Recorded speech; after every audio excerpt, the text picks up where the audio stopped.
ಧಾರವಾಡದಲ್ಲಿ ಅಖಿಲ ಭಾರತ ಕಿಸಾನ್ ಕೃಷಿ ಮತ್ತು ಗ್ರಾಮೀಣ ಕಾರ್ಮಿಕ ಸಂಘಟನೆ ನೇತೃತ್ವದಲ್ಲಿ ರೈತರ ಸಮಸ್ಯೆ ಕುರಿತು ಪ್ರತಿಭಟನೆ ನಡೆಸಲಾಯಿತು. ಮುಂಗಾರು ಕೃಷಿ ಚಟುವಟಿಕೆಗಳು ಆರಂಭವಾಗಿರುವ ಹಿನ್ನೆಲೆಯಲ್ಲಿ ರೈತರಿಗೆ ಸಮರ್ಪಕವಾಗಿ ಬೀಜ ಮತ್ತು ರಸಗೊಬ್ಬರ ಪೂರೈಕೆ ಮಾಡಬೇಕೆಂದು ಆಗ್ರಹಿಸಿ ಪ್ರತಿಭಟನಾಕಾರರು ಒತ್ತಾಯಿಸಿದ್ದಾರೆ.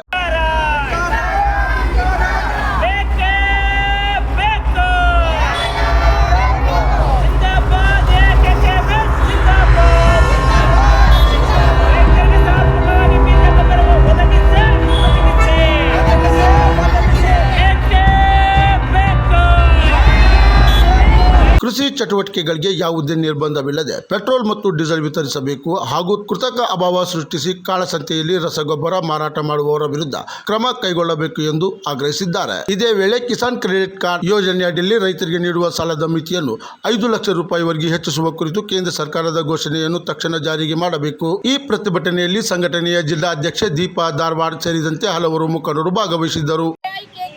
ಅಖಿಲ ಭಾರತ ರೈತ ಕೃಷಿ ಕಾರ್ಮಿಕರ ಸಂಘಟನೆಯಿಂದ ಧಾರವಾಡ ಜಿಲ್ಲಾಧಿಕಾರಿ ಕಚೇರಿ ಎದುರು ನಾವು ಪ್ರತಿಭಟನೆಯನ್ನು ಹಮ್ಮಿಕೊಂಡಿದ್ದೀವಿ.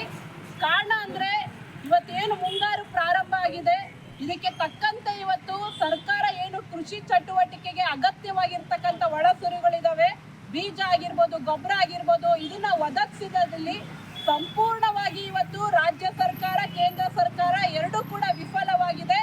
ಇದ್ರ ವಿರುದ್ಧ ನಾವು ಪ್ರತಿಭಟನೆಯನ್ನು ಹಮ್ಮಿಕೊಂಡಿದ್ದೀವಿ.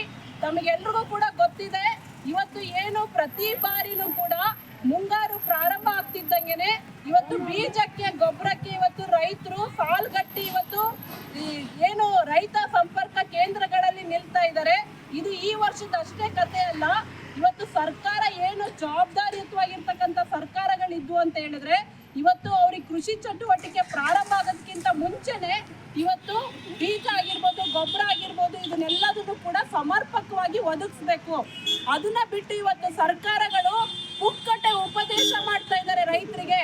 ಯೂರಿಯಾ ಗೊಬ್ಬರ ಬಳಸಬೇಡ್ರಿ, ಮಿತವಾಗಿ ಬಳಸ್ರಿ, ನ್ಯಾನೋ ಯೂರಿಯಾ ಗೊಬ್ಬರ ಬಳಸ್ರಿ, ಇನ್ನಿತರೆ ಕಾಂಪ್ಲೆಕ್ಸ್ಗಳನ್ನ ಬಳಸ್ರಿ ಅಂತೇಳಿ ಇವತ್ತು ಯಾವ ಬೆಳೆಗೆ ಯಾವ ಗೊಬ್ಬರ ಹಾಕಿದ್ರೆ ಹೆಚ್ಚಿನ ಇಳುವರಿ ಬರುತ್ತೆ ಅಂತೇಳಿ ಏನು ಪ್ರಾತ್ಯಕ್ಷಿಕವಾಗಿ ಪ್ರಯೋಗ ಮಾಡಿರ್ತಕ್ಕಂಥ ರೈತರಿಗೆ ಚೆನ್ನಾಗಿ ಗೊತ್ತಿರೋದು. ಇವತ್ತು AC ರೂಮಲ್ಲಿ ಕುಂತು ಅಧಿಕಾರಿಗಳು ನೀವು ಆ ಗೊಬ್ಬರ ಬಳಸ್ರಿ, ಈ ಗೊಬ್ಬರ ಬಳಸ್ರಿ ಅಂತ ಹೇಳಂತ ಪುಕ್ಕಟ್ಟೆನ ಇವತ್ತು ಏನು ಕೊಡ್ತಾರೆ ಅವ್ರ ಮೆಸೇಜ್ಗಳನ್ನ ಇದನ್ನ ನಿಲ್ಲಿಸ್ಬೇಕು ಅಂತ ನಾವು ಕೇಳ್ತಾ ಇದೀವಿ. ಕ್ರಾಂತಿ ಸಮಾಚಾರ ಟಿವಿ ಧಾರವಾಡ.